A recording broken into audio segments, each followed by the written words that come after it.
하나님이 우리 교회에 주신 말씀이 요한계시록 7교회 가운데 필라델피아 교회입니다. 형제 사랑의 교회로 번역되는 교회인데, 이 필라델피아 교회의 말씀을 여러분이 읽게 되면 몇 가지 내용이 있죠.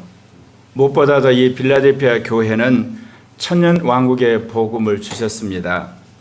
그렇기 때문에 다윗의 열쇠를 가지시니 곧 열면 닫을 사람이 없고 닫으면 열 사람이 없다고 하는 이 다윗의 열쇠는 천년 왕국의 열쇠를 말하는데, 그리고 두 번째 보게 되면 주님의 원수를 굴복시키는 놀라운 역사가 일어난다고 말하고 있습니다.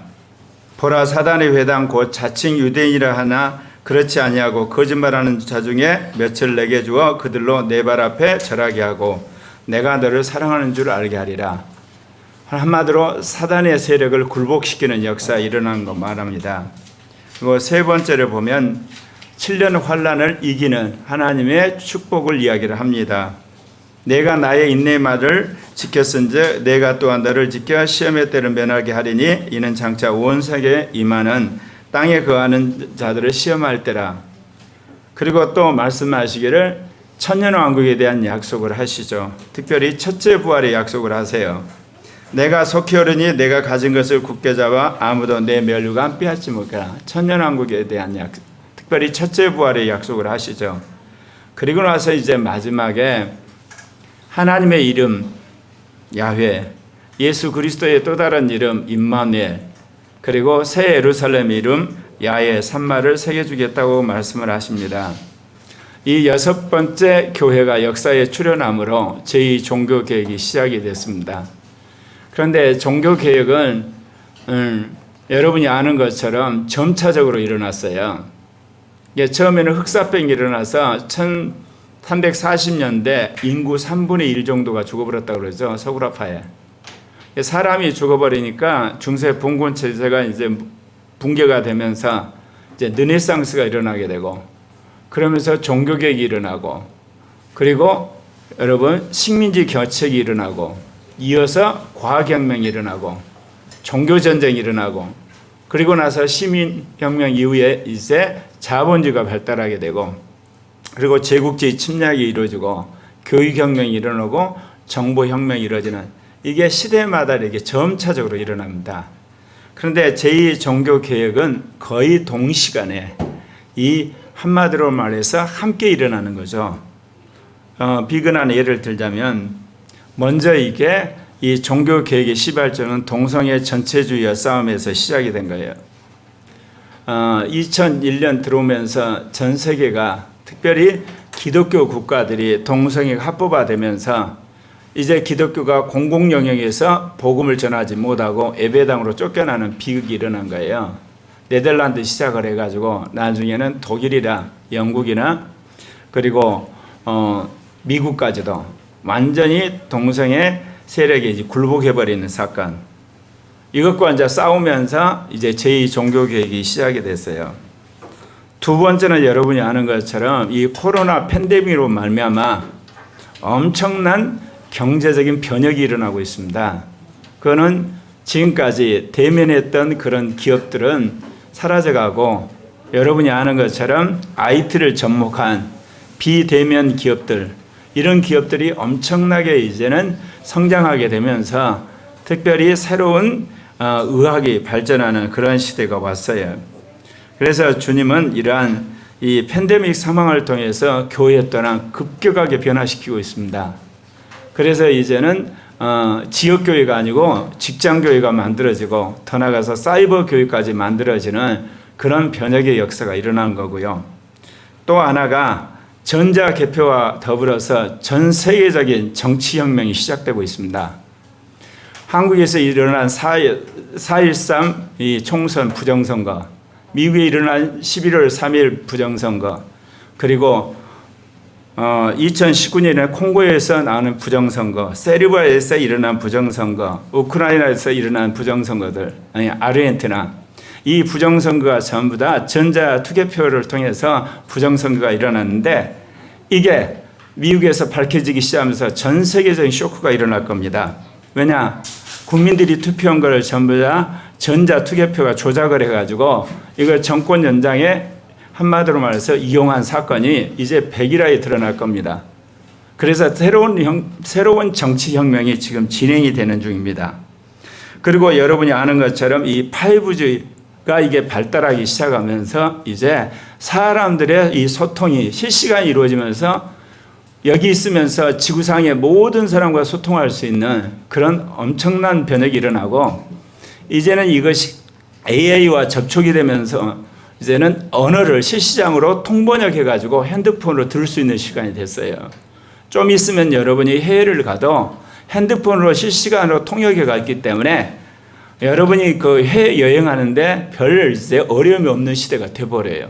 또 하나는 AI가 들어오면서 앞으로 학교가 혁명적인 변화를 하게 될 겁니다. 캠퍼스 없는 학교가 이제 등장하기 시작할 겁니다. 그리고 이제 매일 여러분이 말한 것처럼 5일 동안 학교 가지 않고 한 이틀 정도만 가고 나머지 3일은 이제 사회 안에서 교육이 이루어지는 혁명적인 교육의 변화가 이 AI로 인해서 일어나고 있게 되고 그렇게 될 겁니다. 또 하나는 기후의 변화가 엄청나서 이제는 모든 산업에 있어서 이 이산화탄소를 배출하는 그런 산업이 적하고 녹색 혁명에 따라서 흔히들 말하는 태양광이라든지 풍력이라든지 그리고 또 우리가 말하는 이런 새로운 재생에너지, 전기차, 그래서 산업의 엄청난 변혁이 지금 같이 일어나고 있다 그 이야기입니다. 그러면 주님이 이러한 엄청난 변화를 허락하시면 뭘까요? 그것은 근본적으로 교회로 하여금 세계의 선교를 완성하도록 하기 위한 거예요. 여러분 꼭 그거를 기억하셔야 돼요. 지금의 사람들은 어떻게 생각했냐? 예루살렘에서 시작을 해가지고 유대 사마리아 그래야 아라비아 땅에 복음 전하고 나중에 지중해 거쳐서 유럽을 복음하고 그 다음에 이제 거쳐서 여러분이 아는 것처럼 북미나 남미나 오세아니아 나중에는 아프리카 아시아 그래서 복음화 다 됐다고 생각하시죠? 아니에요 여러분. 정말 오지 않았어요.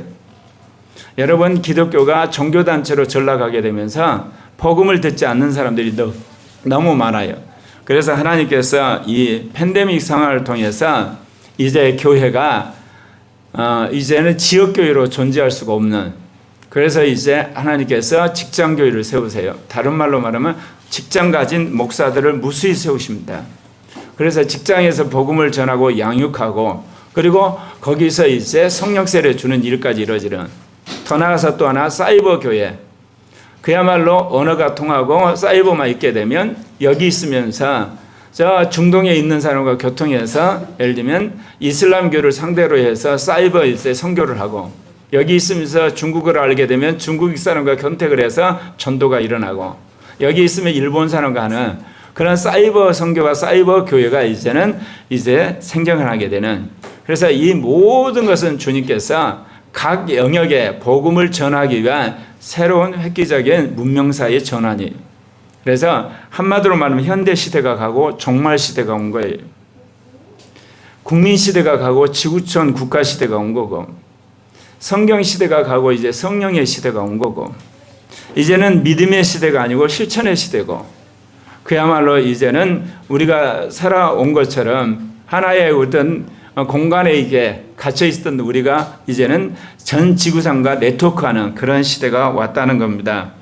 이러한 시대에 주님께서 새로운 시대를 열기 위해서 이미 코리아교회를 24년 전부터 세우셔서 여기에 대한 준비를 하나씩 해오게 하셨는데 제2종교계획에 있어서 가장 중요한 세 가지 토대가 있어요. 첫 번째가 뭐냐? 영혼 몸을 성전을 이루는 성도가 출현해야 됩니다.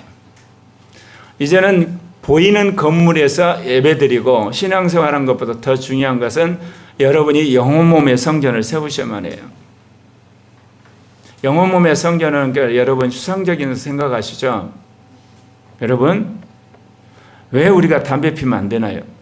왜 술 먹으면 안 되나요? 여러분 목사님이 설교하면서 설교하면 여러분 은혜가 참 되시겠죠? 예배당이라는 성전에서 예배 드릴 때 목사님이 이렇게 은혜가 참 되시고 또 여기다 소주병 하나 들고 나서 설교 좀 하고 나서 한잔 들어서 소주 드시고 그러면 굉장히 은혜가 되시겠죠? 여러분 어떨까요? 성전을 더럽힌 목회자 당장 해고죠. 그런데 여러분의 몸이 성전이에요. 근데 여러분은 성전을 더럽히는 술을 먹어요. 담배를 피워요. 그러면서 주일날은 거룩하면서 예배를 드려요. 여러분, 차라리 그런 일이 없겠지만 예배당에서 술 잡수시더라도 여러분 다른 데서는 술 안 잡수시는 게 하나님 더 기뻐하세요. 근데 도저히 그런 일을 못 하시겠죠? 예배당에서는 담배를 피우면서 예배당 나가서는 평생 담배를 안 핀다. 거꾸로 한번 생각해 보십시오. 그 이야기는 뭐래요? 예배당 안이라고 하는 이 성전에서만 여러분이 거룩한 체하고 나가서는 여러분의 영혼 몸을 아주 더럽힌다는 거예요. 이렇게 하고 휴거할 수 있겠습니까? 이거 해가지고 여러분이 거룩한 자가 될 수 있겠습니까? 지금까지 목회자들이 이야기를 안 한 거예요. 왜? 목회자는 종교의 지도자였어요. 예배당의 주인 행세를 했던 거예요. 이제 그런 시대에 갔다는 겁니다. 이제는 한 사람 한 사람을 영혼 몸의 성전으로 세워야 됩니다. 여러분 왜 음란한 짓을 하면 안 되냐? 여러분의 몸이 영혼 몸이니까, 성전이니까. 여러분이 왜 도둑질을 하면 안 되냐? 여러분이 영혼 몸의 성전이니까 도둑질 하시면 안 돼요. 여러분이 왜 그 말을 하면 안 되냐? 여러분 자체가 영혼 몸의 성전인데 어떻게 거짓말을 합니까? 그런데 지금까지 교회는 와서 예배 드리는 거, 와서 기도하는 거, 와서 헌금하는 거, 와서 성경 공부하는 것만 강조했어요. 뭐 하려고 예배 드리고, 뭐 하려고 기도하고, 뭐 하려고 성경 공부하고, 뭐 하려고 봉사를 한 그 목적을 잃어버렸어요. 여러분 모든 신앙생활의 목적은 나를 영혼 몸의 성전을 세우는 겁니다. 그러니까 영혼 몸의 성전을 세우지 않는 모든 목회는 사기. 영혼 몸의 성전을 세우는 것을 타겟으로 하지 않는 모든 목회는 종교 행위에 불과한 거예요. 이거는 목회자에게도 해당되는 거지만 와서 예배를 드리는 모든 평신도에게도 해당되는 이야기예요. 그러니까 여러분의 신앙생활의 목적을 교회 다니는 데 두시면 안 돼요. 영혼 몸의 성전을 세우는 데 두는 여러분 되시기를 바랍니다. 그래서 오늘 주님께서는 이 제2 종교 계획에 있어서 무엇보다 중요한 건 영혼 몸의 성전을 세우는 것이다. 데살로니가전서 5장 23절부터 24절 함께 같이 읽겠습니다. 예. 성경 말씀입니다. 시작. 평강의 하나님이 친히 너희를 온전히 거룩하게 하시고 또 너희의 온 영과 혼과 몸이 우리 주 예수 그리스도께서 강림하실 때 흠없게 보존되기를 원하노라. 너희를 부르신 이는 미쁘시니 그가 또한 이루시리라. 예. 하나님이 여러분 안에서 이루가세요. 그러려면 여러분이 하는 것은 여러분은 영혼 몸의 성전을 이루려고 노력을 하셔야 돼요. 영혼 몸의 성전. 네. 자, 여러분 영혼 몸의 성전 아시죠? 그래서 주님이 이거를 계시하려고 구약시대 성전을 지은 거예요. 뜰은 몸이고 혼은 우리가 말하면 성소고 우리 영은 지성소라는 거. PPT 한번 보여주실래요? 늘 봤던 거. 영혼 몸의 성전. 네. 자, 이거 그렇죠? 예. 왜 구약에서 여러분 보면 성막 나오고 그렇게 성전 이야기가 많이 나오는가? 근데 열심히 성막 공부하고 성전 공부하는데 나가서 한볶음 하시고 한잔 하시고 음란한 짓 하고 거짓말하고 주먹다툼하고 화내고 그럼 뭐 하려고 성경 공부합니까? 뭐 하려고 성막 공부하고 뭐 하려고 성전 공부합니까? 아무짝에도 쓸데없는 겁니다. 여러분 스스로가 영혼 몸은 성전을 만들기 위해서 구약의 성막 공부하는 거예요. 그리고 솔로몬 성전 공부하는 거고 이거 꼭 여러분 명심하셔야 돼요. 그래서 여러분의 모든 신앙생활의 첫 번째 목적이 뭐냐? 영혼 몸의 성전을 세우는 거다. 근데 이 영혼 몸의 성전을 세우는 것에 관한 이야기는 여러분이 데살로니가 전서 5장 여러분 10절부터 쭉 읽으시면 그 내용이 나와요. 자세한 내용은 여러분이 읽어보시고요. 데살로전서 5장 16절부터 18절에 보면 영혼 몸의 성전을 구축한 사람의 삶의 태도가 나타나요. 여러분이 잘 아시는 거예요. 같이 읽어볼까요? 시작. 항상 기뻐하라. 쉬지 말고 기도하라. 범사에 감사하라. 이것이 그리스도 예수 안에서 너희를 향하신 하나님의 뜻이니라. 영혼 몸의 성전을 이루간 사람의 특징이 있어요. 항상 기뻐하는 거예요. 그리고 쉬지 말고 기도하고, 그리고 범사에 감사하는 사람. 이게 영혼 몸의 성전이에요. 여러분, 영혼 몸의 성전이니까 개념이 잘 안 잡히는 거예요, 이게. 왜? 우리가 말하는 예배당 성전은 개념이 잡히는데 영혼 몸의 성전은 도대체 뭐야? 예. 항상 기뻐하는 사람, 쉬지 말고 기도하는 사람, 그리고 범사에 감사하는 사람은 영혼 몸의 성전이 구축되기 시작한 거예요. 그래서 여러분 자신을 돌아보셔야 돼요. 예. 여러분 생각해 보세요. 항상 기뻐하는 사람이 죄 지겠어요? 죄 지면 기쁨이 사라져요. 그리고 항상 기도하는 사람이 여러분 술 잡수시겠어요? 못 잡수세요, 여러분. 그리고 범사에 감사한 사람이 여러분 음란한 짓 하겠어요? 못해요, 여러분. 예. 그러니까 여러분이 이 말씀을 듣고 평생 나는 이렇게 살아야 됐다 하다 보면 모든 죄를 여러분 다 벗어버려야 돼요. 그리고 모든 육신적인 것을 벗어버리도록 여러분 안에서 싸움이 일어나게 돼 있어요. 그러면서 여러분이 실제로 어떤 삶을 살아야 될까요? 데살로니가전서 5장 19절 특징이 있어요. 뭐를 소멸하지 말고요. 네, 같이 읽겠습니다. 시작. 그 영을 소멸하지 말며 애언을 멸시하지 말고 범사에 하려 좋은 것을 취하고 악은 어떤 모양이라 버리라. 이게 여러분이 살아가는 삶의 지침이에요. 영을 소멸하시면 안 돼요. 여러분, 영을 소멸하는 것은 영혼 몸의 성전에 있어서 여러분의 지성소가 더럽혀지기 시작했다는 거예요. 지성소가 더럽히기 시작하면 하나님의 영광이 떠나요. 그리고 여러분, 예언을 멸시하시면 안 돼요. 정신 나간 신학자들과 목사들이 오늘날 예언이 없다고 그러는데 그러지 않아요. 거듭난 사람 안에는 주님의 영이 들어와 있어요. 그 영은 때가 되면 우리에게 예언의 역사를 하세요. 특별히 종말의 시대, 지구촌 시대, 그야말로 이제 주님께서 모든 성경의 예언을 성취해야 되는 시대에 여러분에게 예언을 주세요. 예언하도록 하세요. 그리고 어떤 악은, 그리고 조금이라도 여러분이 그것을 흉내내시면 안 돼요. 선을 대가는 여러분 되셔야만 되는 겁니다. 그래야 할 때 여러분이 영혼 몸의 성전을 이루어 가신 줄 믿습니다. 두 번째입니다. 성경과 전공과 은사에서 탁월한 삼위적 계시에 탁월한 지도자들이 출연해야 됩니다. 그래서 특별히 제가 지도자라고 한 이유는 뭐냐? 이 성경과 전공과 은사에 탁월한 지도자들이 지역교회 안에, 나중에 직장교회 안에, 사이버 교회 안에 출연을 하셔야 돼요. 고린도후서 13장 13절 같이 읽을까요? 같이 읽겠습니다. 시작. 주 예수 그리스도의 은혜와 하나님의 사랑과 성령의 교통하심이 너희 무리와 함께 있을지어다. 아마 여러분 평생에 가장 많이 들은 여러분 구절이 이 구절일 거예요. 왜? 예배 끝나고 날 때마다 축도할 때 이야기를 들었으니까. 오늘 이 말씀을 여러분들에게 제가 새롭게 적용해서 말씀드릴 거예요. 주 예수 그리스도의 은혜를 어떻게 받죠? 성경을 통해서 받는 여러분 되시길 바랍니다. 성경을 자꾸 읽고 성경을 접하고 성경을 묵상하는 가운데 여러분 받은 은혜, 예수 그리스도의 은혜인 줄 믿습니다. 그럴 때 여러분이 예수 그리스도를 닮아가게 돼 있어요. 자, 하나님이 범사해 주시는 은혜는 뭐냐?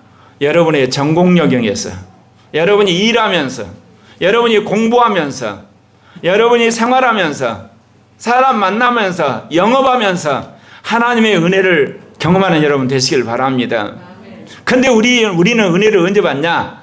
예배 드릴 때 딱 15분 때만 은혜를 받아요. 나머지는 온통 시험 들면서 살아요. 여러분, 예배 15분 때 은혜 받아야 되겠지만 나머지 여러분의 삶의 가장 중요한 삶, 직장 생활할 때, 여러분 살림할 때, 공부할 때, 영업할 때 여러분 은혜 받는 여러분 되시길 바랍니다. 사람을 만났는데 전혀 예상치 못해서 그 사람한테 계획이 이루어지는 거야. 정말 공부를 열심히 했는데 하나님 예상치 못하게 공무원돼서 시험이 나왔어요. 정말 하나님께 지혜를 주셔갖고 어때요? 예를 들면 돈을 전략할 수 있는 살림하는 방법, 요리법을 배웠어요. 하나님께서 정말 아파서 정말 이 병으로 가면 그야말로 몇 천만 원 돈을 때려내야 할 만큼 치명적인 병인데 하나님께서 여러분에게 지혜를 주시고 사람을 통해 가지고 치유하는 길로 인도하셨어요. 그런 의미에서 여러분이 범사에 여러분이 하는 일 가운데서 하나님의 은혜를 경험하는 여러분 되시길 바랍니다. 또 하나는 영이 직접 여러분에게 은혜를 주시는, 그래서 영 안에서 교통하는 여러분들 되시길 바랍니다. 요즘 김마리 간사가 늘 하는 이야기 있죠. 청소년들하고 교통이 된단 말 맞아요. 제가 여러분을 정말 사랑하게 된 이유가 뭔지 아세요? 여러분하고 저하고 영이 교통하기 시작했어요. 예전에는 마음이 좀 교통했는데 영이 교통하기 시작해요. 이게 정말 교회다운 교회인 거예요. 여러분 서로 눈빛으로 같이 모여있는 게 교인이라고 하고 마음은 전혀 통하지도 않고 영은 더더욱 못 통하는 거, 이건 비극적인 교회예요. 오늘날 교회가 그런 거예요. 여러분 코리아 교회는 무엇보다 영 안에서 교통하는 교회가 되기를 바랍니다. 그러면서 자연스럽게 은사가 나타나게 돼 있어요. 제가 요즘에서 부쩍 그런 이야기 하죠. 코리아 교회는 병이 없는 교회가, 그 말씀을 제가 받아들였다고. 그러나 코리아 교회를 다닌다고 해서 저절로 병이 낫는 건 아니에요. 병이 없는 교회란 말씀을 여러분이 받아들이셔야 돼요. 하나님이 적어도 코리아 교회에 오게 해서 어떤 방법으로, 어떤 루트를 통해서, 어떤 사람을 통해서, 어떤 치료법을 통해서 내 병을 치료할 것이라는 믿음이 먼저 오셔야 돼요. 그러면 하나님은 일반 치유를 하셔요. 어떤 사람은 병원에 가서 엑스레이 찍고 치료받아서 약 먹고, 어떤 사람 한약 먹고, 어떤 사람 운동해서 병이 나을 수가 있어요. 주님은 그런 사람은 그렇게 하라고 그래요. 근데 어떤 사람은 죄를 회개하라고 그래요. 육신적인 걸 십자가에 못 박으라 그래요. 하나님 앞에 거역했던 거, 그리고 하나님 앞에서 불손했던 거, 그거 다 내려놓으라 그래요. 그래야만 병이 나아요. 그래야만 병이 떠나가는 거예요. 마귀의 참수가 끝나는 거예요.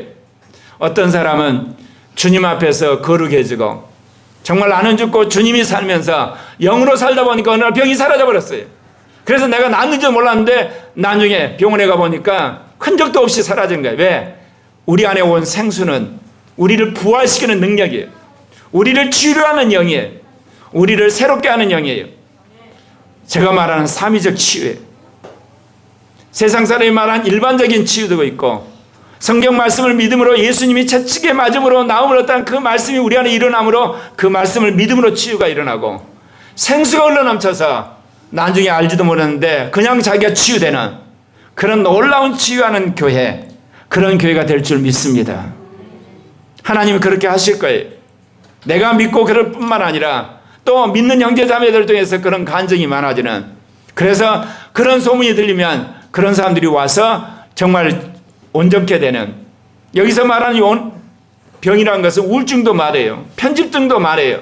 예를 들면 화가, 이게 자기가 말하는 이런 분노가 조절 안 되는 것을 포함 전부를 해서 영적인 귀신 들린 것, 그런 마음의 병, 육체적인 질병, 그 모든 것을 주님께서 고쳐지는 그런 놀라운 교회가 되리라 믿습니다. 그런 의미에서 성경과 전공과 은사에 탁월한 삼위적 계시의 지도자들이 먼저 나와야 돼요. 그러려면 여러분이 먼저 어디에 천착을 해야 되겠습니까? 그 중에서도 성경에 먼저 여러분이 천착을 하셔야 돼요. 자, 디모데후서 3장 16절부터 17절 같이 읽겠습니다. 시작. 모든 성경은 하나님의 감동으로 된 것으로 교훈과 책망과 바르게 함과 의로 교육하기에 유익하니 이는 하나님의 사람으로 온전하게 하며 모든 선한 일을 행할 능력을 갖추게 하려 함이라. 여러분, 이 말씀을 여러분이 늘 묵상하고 외우고 자기 것을 세우셔야 돼요. 저의 삶이 온전하게 되는 비결은 뭐냐? 제가 성령 받고 나서 나중에 얼마 안 돼가지고 도대체 제2 종교 계획을 하는데 뭐를 토대로 해야 되고 내가 온전한 사람이 되는데 뭐를 기준으로 해야 될 건가? 저는 성령 운동인 줄 알았어요. 아니에요. 성령 운동이 아니라 성경이에요. 왜 그러냐면 성령 운동할 때 우리가 육신적으로 속아요. 근데 그걸 성령의 음성으로 착각해요. 마귀의 음성을 성령의 음성으로 착각하고 내 생각을 성령의 음성으로 착각해요. 그거를 한마디로 근본적으로 여러분 안에서 치유해 줄 수 있는 한마디로 말해서 보물이 뭐냐? 성경이에요. 그래서 성경이 먼저예요. 그래서 성경 말씀을 통해서 여러분이 깨끗해지고 나면 성령의 음성도 온전하게 들리기 시작해요. 은사도 온전해지기 시작해요.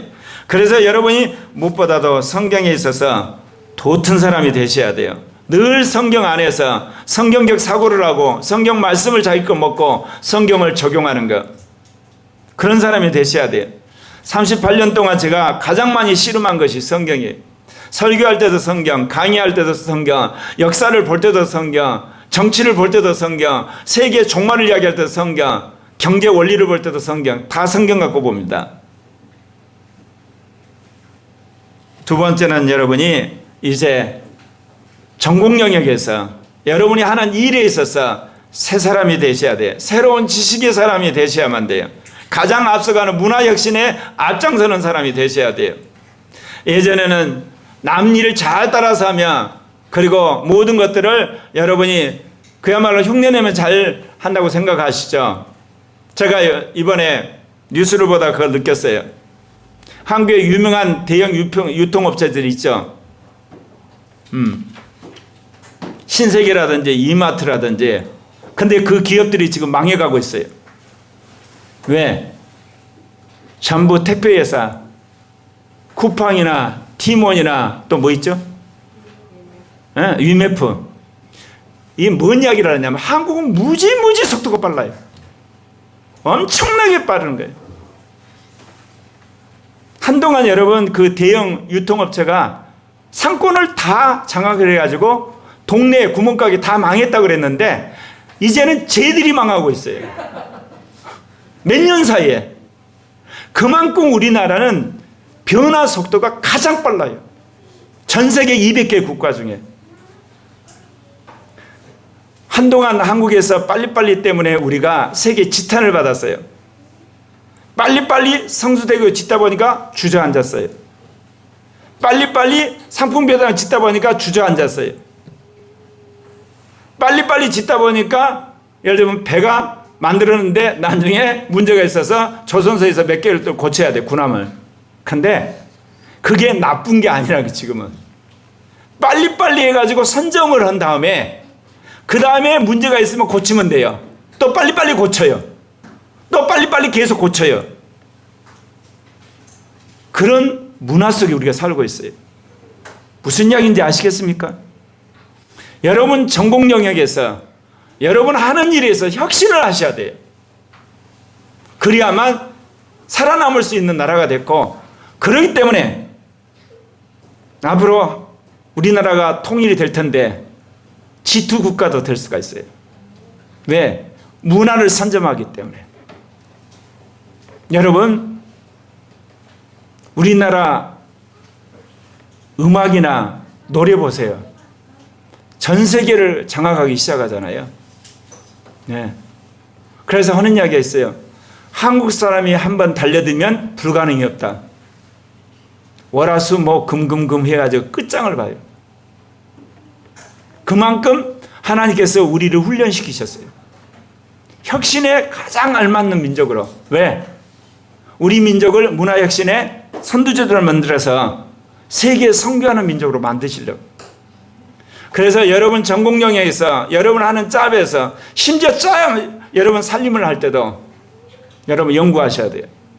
나중에 우리 교회가 한마디로 기독교 포털을 만들면 내가 하고 싶은 게 있어요. 전 세계 유명한 사람들의 음식 잘 만드는 것을 전부 다 크리게 해놓는, 그야말로 교육 잘 가르치는 사람 강사들을 다 거기다 사이트를 크리게 해가지고 하거든. 유명한 예를 들면 그 몸에 보약이 되는 예를 들면 그거를 다 적어놓고 사이트에 해놓고, 그 다음에 유명한 치과 의사, 외과 의사, 그야말로 그래서 생활에 도움이 되는 포토를 하고 싶은 것이 저 소망이야. 우리 청소년들이 그거 하면서 도움 줬으면 좋겠는데 이제 뭔 이야기 하려고 그러냐. 문화혁신에 앞장서는 사람 되셔야 돼요. 그러지 새끼밥 먹는다고 그냥 여러분 그대로 있다 보면 어느 날 여러분 쫓겨나요. AI 도입되면 여러분 전부 다 굶어 죽어요. 골로새 3장 9절부터 10절에 나온 좀 같이 읽겠습니다. 시작. 너희가 서로 거짓말을 하지 말라. 옛사람과 그 행위를 벗어버리고 새 사람을 입었으니 이는 자기를 창조하신 이의 형상을 따라 지식에까지 새롭게 하심을 입은 자니라. 여러분 거짓말이라 그러니까 윤리적으로 도덕적인 거짓말만 한 거였죠. 정치적으로 거짓말하면 안 돼요. 경제적으로 거짓말하면 안 돼요. 과학적으로 거짓말하면 안 돼요. 여러분 의료에서 거짓말하면 안 돼요. 윤리적으로 거짓말하면 안 되고 신학적으로 거짓말하면 안 돼요. 제가 60평생을 주님께서는 진리만을 쫓게 하셨어요. 모든 영역에서 진리를. 물론 실수는 있었지만 그걸 이날까지 해온 거예요. 여러분이 모든 삶의 영역에서 진리를 추구하는 여러분 되시길 바랍니다. 그렇기 때문에 여러분이 하는 말을 늘 점검하셔야 돼요. 이게 가짜냐 진짜냐, 이게 거짓이냐 진실이냐, 여러분 체크하셔야 돼요. 그럴 때 여러분이 전공에서 여러분 영역에서도 탁월한 사람이 되는 거예요. 세 번째는 여러분이 이 일을 함에 있어서 은사를 개발해야 되겠죠.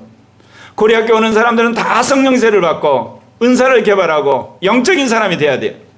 그래야만 탁월한 사람이 되고 이 시대에 악한 영을 분별하는 거예요. 제가 서두에 그런 이야기 했죠. 지금 제2종교개혁 시대, 제2정치혁명 시대, 제2의 경제혁명 시대예요. 제2의 교육혁명 시대고 제2의 문화혁명 시대예요. 제2의 사회혁명 시대예요. 엄청난 변화가 일어나는데 그것이 대부분 한국에서 먼저 시작되는 거예요. 아까 이야기했죠. 몇 년 전만 해도 그야말로 한국의 대형 유통업체가 동네 상권 다 망했다고 난리쳐가지고 국회에서 무슨 법 만든지 아시죠? 한 달에 2번은 대형, 예를 들면 유통업체 쉬라. 왜? 동네 상권 망한다고. 그러니까 요즘에 무슨 이야기가 나온지 아세요? 대형 유통업체 살려주기 위해서 그거 또 풀어야 된대. 왜? 택배회사한테 망해버리니까. 이렇게 변화되는 나라라니까 이게 여러분. 그러면 이거를 뛰어잡을 수 있는 건 뭐예요? 성령 충만하셔야 돼요. 영 충만할 때 하나님이 여러분의 창조영을 주세요. 앞서가게 만드세요. 단순히 병 고치고 귀신 쫓고 그것만이 아니에요. 저는 정말 우리 민혁이가 예언의 은사 받기를 원해요. 그래가지고 얘가 정말 경제 영역에서 예언자가 되는 것. 하나님 기도할 때 그야말로 5년 후에 금융위기가 온다. 그럼 뭐 하겠습니까? 모든 걸 다 팔아가지고 현금을 가지고 있어야 되잖아. 왜? 망하면 그때 그야말로 알짜 기업들을 헐값에 주는 거예요. 일본의 유명한 손정희가 지금 이야기 듣기로 800억 달러를 지금 모으고 있다는 거예요. 한 80조인가? 왜 모으냐? 엄청난 기업들이 다 망한다는 게 지금 몇 년 안에. 그러면 그 돈을 가지고 있다가 흑자도산한 기업들을 다 주서요. 그러면 또 몇 년 있으면 그게 다 일어나거든요. 왜 세상 사람은 그런데 예수 믿는 우리는 왜 못 오냐 이거야. 우리가 영으로 안 사니까 그래요. 영으로 안 사니까. 나는 그런 의미에서 고려학교에 우리 어린아이들, 청소년들, 청년들 각 분야로 갔을 때 탁월한 사람을 만들어 주실 거라 믿어요. 여러분이 이 말씀을 믿고 그대로 가면 처음에는 답답하고 처음에는 뭐 보이는 것도 없고 뭐 이런 게 있어 그러지만 나중에 가면 문을 열기 시작하면 도저히 세상 사람이 흉내로 낼 수 없는 탁월한 사람을 만드신다는 거예요. 그래서 여러분이 성경의 말씀에 깊이 묵상하고 그걸 믿고 실천하고 전공 영역에서 열심히 배우고 앞서가는 지식을 획득하고 그리고 여러분이 영의 은사로 탁월한 사람이 되면 하나님께서 여러분을 교회에서는 물론이지만 지역에서 그리고 또한 사회에서 그리고 여러분의 전공 영역에서 하나님의 놀라운 종으로 세우실 줄 믿습니다. 세 번째는 이제 오늘의 어떤 의미의 메시지의 핵심입니다. 지역과 직장과 사이버를 연결하는 삼진적 교회가 출현해야 하는 겁니다. 출현하게 될 겁니다. 한국 교회 절반이 50명 이하예요. 이 팬데믹이 내년 말까지 가게 되면 그 교회들 거의 문 닫습니다. 다른 말로 말하면 목사님들이 이제 목회 그만두시고 전부 일용직으로 가셔야 돼요. 운전하셔야 되고 노동하셔야만 이제 먹고 사는 게. 그럼 그거는 뭐를 말하느냐? 하나님이 전부 짭을 막게 만들게 한 거예요. 목회자는 짭 말고 이 세상에 있는 짭을 갖게 만드는 상으로 몰아붙여 버리신 거예요. 그럼 한국만 그러나요? 미국도 그래요. 미국은 좀 낫지만 캐나다나 오스트레일리아나 아예 유럽 같은 나라, 그런 나라들은 아예 신학교가 없어요. 학생이 없어. 왜냐? 신학교 나와가지고 갈 교회가 없고 교회가 생활비를 보장 안 하니까 이제 안 가는 거예요. 그럼 방법은 뭐예요? 직장 가진 목사가 나오는 거예요. 직장 가진 사람을 키우는 신학교가 세워지는 거예요. 뭐로 해야 되겠어요? 성경 공부가 되는 게 아니에요. 성령 충만해야 돼. 성경도 알아야 돼요.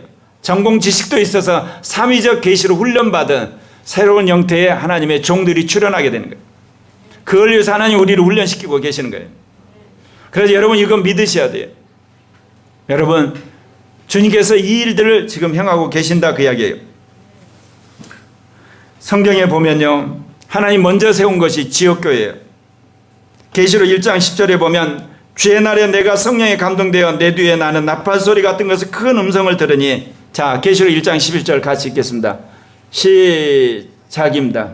계시록 1장 11절 시작. 이르되 내가 보는 것을 두루마리에 써서 에베소, 서마나, 버가모, 두아디라, 사데, 빌라델피아, 나오디아 등의 7교회에 보내라 하시기를. 왜 교회가 지역에 세워졌을까요? 그 당시 사람들은 교통이나 통신이 발달하지 않았기 때문에 지역을 중심으로 살았어요. 근데 지역교회를 세운 거예요. 그러면 여러분 이거는 우리가 말하는 물리적으로 이해하는 거예요. 영적으로는 뭐냐? 악한 영이 지역에 버티고 있어요. 악한 영이 지역에 숨어있는 영들이 있어요. 그 악한 영들을 지역에서 쫓아내라고 지역교회를 세운 거예요. 그래서 초대교회는 다 지역 명칭을 썼어요. 그런 의미에서 천주교가 더 성서적이에요. 이름에 관하나. 예를 들면 화양동 성당, 예를 들면 군자동 성당, 그게 더 성서적이에요. 구이동 성당. 왜? 그 지역의 공동체가 그 지역에 있는 악한 영들과 싸워서 그 수많은 영혼들을 끌집어다가 그 공동체를 세운다. 이게 성서적이에요. 더. 개신교는 뭐냐? 어때요? 사랑의 교회, 믿음의 교회, 소망의 교회. 사실 성서적이지 않아요. 여러분 그거 아셔야 돼요. 지역마다 악령들이 있어요. 사단이 보낸 영들이 진을 치고 수많은 영혼을 사로잡고 있는 거예요. 그러니까 그들이 예수를 안 믿고 하나님을 부인하고 성령을 대적하죠. 근데 그 교회가 세워지면서 열심히 기도하기 시작하고 전도하면서 사단의 권세가 무너져요. 그러면 그 영혼들이 교회에 오는 거예요. 그러면서 그곳에 진리가 선포되는 겁니다. 그래서 교회는 지역교회를 세우시는 거예요. 그런데 여러분 이 지역교회가 세워질 뿐만 아니라 이제 주님께서 직장교회를 세우는 거예요. 정치 영역에 악령이 있어요. 기업 안에 악령이 있어요. 군대 안에 악령이 있어요. 그리고 교육 안에, 학교 안에 악령이 있어요. 언론사 안에 악령이 있어요. 여러분 유통업체 안에 악령이 있는 거예요.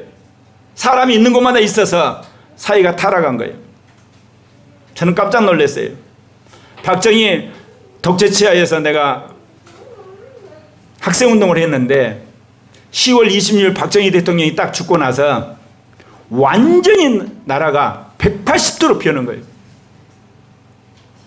경찰들이 얼마나 온순해졌는지, 형사들이 말도 못하게 부드러운 사람이 되고요. 교수님들이 얼마나 이게 제후를 잘해주는지. 그제는 어쩐 줄 아세요? 일주일에 한 번씩 문제야. 내가 운동권이었으니까 교수님 면담을 해가 그 보고를 경찰한테 해야 되는 거야. 한 달에 한 번씩. 그리고 가끔 형사가 만나자고 밥 사주면서 어떤 경우가 나를 이렇게 시키면서 동향을 살피고. 그런데 박정희 대통령이 죽고 나서 세상이 그렇게 엄청나게 바뀌더라고. 그런데 전두환이가 권력을 딱 잡자마자 또다시 완전히 바뀌더라고, 이게. 갑자기 바뀌는 거야, 이게. 아니, 그래서 서울의 봄날이라고 그러잖아. 봄 반짝하고나 끝난 거야. 그래서 제가 느낀 게 있어요. 아, 인간의 배후에 악한 영들이 있어가지고 그 영들을 제압하면 사람들이 갑자기 자유로워지고 편해졌다가 또 악한 영에 사로잡히면 사회가 완전히 급변하는구나. 제가 그거를 경험한 거예요, 여러분. 그럼 뭐를 이야기하느냐? 지역에도 악령이 있지만 뭐예요? 각 분야마다 악한 영들이 있어요. 그래서 주님이 이 팬데믹으로 직장교회를 세우시려고 그러는 거예요. 직장에 있는 각 영역에 있는 악한 영들을 완전히 쫓아내고 거기에 수많은 영혼을 구원하려고 작정하신 겁니다. 고린도후서 10장 4절부터 6절 말씀 한번 같이 읽으시죠. 같이 읽겠습니다. 시작. 우리의 싸우는 무기는 육신에 속한 것이 아니요 오직 어떤 경관진도 무너뜨리는 하나님의 능력이라. 모든 이론을 무너뜨리며 하나님 아는 것을 대적하여 높아진 것을 다 무너뜨리고 모든 생각을 사로잡아 그리스도에게 복종하게 하니 너희의 복종이 온전하게 될 때에 모든 복종하지 않는 것을 벌하려고 준비하는 중에 있느라. 교회에서 그렇게 거룩한 장로님 왜 정치판에 가면 거짓말을 해요? 교회에서는 굉장히 솔직하게 집사님이 왜 회사 가서 부정을 하냐고. 교회에서는 정말 거룩한, 예를 들면 안수 집사님 왜 바깥에 가면 한마디 불륜을 저짓냐고. 왜 그래요? 그 삶의 현장에 악한 영들이 장악하고 있어요. 그 영역을, 조직을. 거기 가면 그렇게 미혹되게 돼 있어요. 못 이겨요. 그게 다 넘어지는 거예요. 그러려면 이제 어떻게 했어요? 성령 충만 하나님의 종들이 그 영역에 가야 돼요. 목사가 국회의원이 돼야 돼요. 그래가지고 거기에 있는 모든 잘못된 전통 끊어버려야 돼요. 그러다 보면 어때요? 국회의원이 안 될 수도 있죠. 그 다음에는. 그러면 4년 동안 열심히 하다 보면 주민들이 보다 야, 이 사람 진짜야. 다시 또 국회의원 돼야 되고. 그런 사람이 나와야 돼요. 사업을 하다 보면 어때요? 싸우다 보면 미움사 가지고 사업이 망할 수도 있어요. 근데 또 일어나. 그런 크리스찬들이 일어나게 되면 정치 영역, 기업 영역, 교육 영역, 유통 영역, 문화 영역 모든 영역에서 사단의 권세가 꺾어지면서 이 나라가 깨끗해지는 거예요. 이게 주님이 원하시는 새로운 선교 시대를 여는 거예요. 그래서 여러분 골로새 3장 11절에 이런 말씀이 있어요. 같이 읽겠습니다. 거기에는 헬라인이나 유대인이나 할레파나 무할레파나 야만이나 스구디안이나 종이나 자유인이 차별이 있을 수 없나니 오직 그리스도는 만유시요 만유 안에 계시니라. 여러분 미국에는 백인교회 따로 있어요. 흑인교회 따로 있어요. 황인종교회 따로 있어요. 지금은 좀 괜찮은데 예전에 서울교회요. 전라도 출신 교회 따로 있고 경상도 출신 교회 따로 있고 그래요. 실제로 큰 교회 가게 되면요. 안에 장로들도 지역으로 나눠져 있어요. 그래서 교회 안에서 보이지 않는 싸움을 해요. 교단 안에도 그래요. 이 이야기가 도대체 아무 소용이 없는 거예요. 왜 그러겠어요? 지역 감정에 있는 악한 영을 사로잡힌 거예요. 신학교 출신이라는 그런 생각 안에 사로잡힌 영들이 사로잡혀 있는 거예요. 이게 전부 다 녹아져야 돼요. 그런 하나님의 종들을 이제 세우실 거라는 거예요. 그래서 그야말로 지역, 계층, 문화, 학벌 이것이 깨뜨려지는 왜? 그 안에 있는 악한 영들이 쫓겨나니까. 그런 종들이 출현함으로 하나님 그런 교회 세우시기를 원하시는 줄 믿습니다. 이제 마지막은 사이버 공간에서 일어나는 이 사이버 기구를 통해서 악한 영이 역사를 하는데 그들과 싸우는 역사가 일어나게 된다는 거죠. 예. 여러분 다니엘서 12장 1절에 보게 되면 마지막 때 미가엘이 일어나가지고 그야말로 놀라운 일들을 행하게 되는데 다니엘서 12장 2절에 보면 땅의 티끌 가운데 자는 자 중에 많은 사람이 깨어나 영생을 받은 자도 있겠고 수치를 당하여 영원히 부끄러움을 당할 자도 있을 것이며 지혜 있는 자는 궁창의 빛과 같이 빛날 것이요 많은 사람들을 옳은 대로 돌아오게 한 자도 별같이 영원히 빛나리라. 그러면서 종말을 예고하는 구절이 딱 한 구절 나옵니다. 자, 다니엘 12장 4절 한번 보겠습니다. 시작. 다니엘아, 마지막 때까지 이 말을 간수하고 이 글을 봉합하라. 많은 사람이 빨리 왕래하면 지식이 다하리라. 지식이 더하는 건 뭐예요? AI 시대. 빨리 초음속 비행기, 마하 10인 탄도탄, 얼마나 빨라. 초음속 비행기. 이 시대가 종말의 시대예요. 종말이라는 게 내일 종말 온다는 뜻이 아니라 시대적으로 말하면 현대 다음에 종말 시대, 국민국가가 아닌 지구촌 시대, 그런 시대에 우리가 지금 들어오고 있다는 거예요. 이러한 시대 사이버 공간을 장악하는 새로운 목회자가 있어요. 직접 프로그램 만들고 AI 프로그램 만들 뿐만 아니라 사이버 공간에서 콘텐츠 만들어서 선교를 하는 그런 목회자가 나오고 그런 교회가 존재해야 될 줄 믿습니다. 그럴 때 하나님께서 놀랍게 역사를 하시는 거예요. 자, 계시록 13장 16절을 보면 여러분 놀라운 구절을 여러분 발견하게 됩니다. 같이 읽겠습니다. 시작. 그가 모든 자 곧 작은 자나 큰 자나 부자나 가난한 자나 자유인이나 종들에게 그 오른손이나 이마에 표를 받게 하고 누구든지 이 표를 가진 자 외에는 매매를 못하게 하니 이 표는 곧 짐승의 이름이니 그 이름의 수라. 여기 보면 작은 자, 큰 자, 부자, 가난한 자, 자유인이나 종들이나 다 그렇죠. 이제 뭐겠어요? 마지막 때는 큰 자나 작은 자나 다 예수의 복음을 듣고 그거를 거부한 자가 있고 믿는 자가 있어요.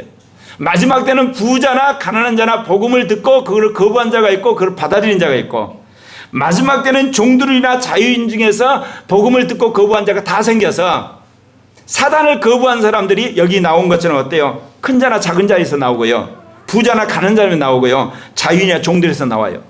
그런데 여러분 성경 단대로 보고 어때요? 주님이 가난한 자는 복이 있다 그래요. 우는 자는 복이 있다 그래요. 그야말로 여러분 박해를 받는 자는 복이 있다고 그랬어요. 그건 뭐를 말해요?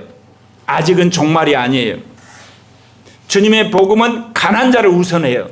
주님의 복음은 묵시간 자를 우선시해요. 주님의 복음은 아픈 사람을 먼저 해요. 근데 종말에는 그러지 않아요. 종말에는 이제 모두가 복음을 들었기 때문에 666 인을 받는데 아픈 사람이나 건강한 사람 똑같이 666 받아요. 믿음을 지키지 않는 사람은. 마지막 때는 부자도 666 인 받지만 가난한도 인을 받아요. 마지막 때는 고위층도 인을 받지만 밑에 있는 민중도 한마디로 말해서 적그리스도의 인을 받는 거예요. 언제? 이제 이 시대가 끝나고. 그러니까 이제는 주님께서 직장교회를 세워가지고 모든 계층의 사람들, 모든 영역의 사람들 복음을 다 듣게 한다는 거예요.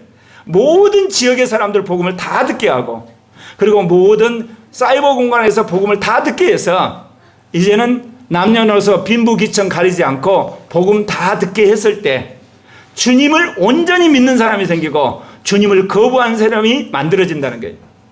그거 아셔야 돼요. 제가 이 계시록 이거를 볼 때마다 제가 놀랐어요. 왜 마지막 때 가난한 자나 부자나 자유인이나 종이나 작은 자나 큰 자나 왜 육령인을 받지? 성경의 구약시대를 보거나 예수님 시대를 보면 예수님 일방적으로 가난한 자는 복이 있다고 그래요. 아픈 자를 주님 긍휼히 여기세요. 무식한 자를 주님께서 먼저 복음을 전해요. 그건 뭐냐? 아직 종말이 아니어서 그래요. 그런데 이제 지역교회가 세우고 직장교회가 세워지고 사이버 교회가 세워지게 되면 이제는 고위층도 복음을 듣지만 그야말로 민중도 복음을 들어요. 똑똑한 사람도 복음을 듣지만 무식한 사람도 들어요.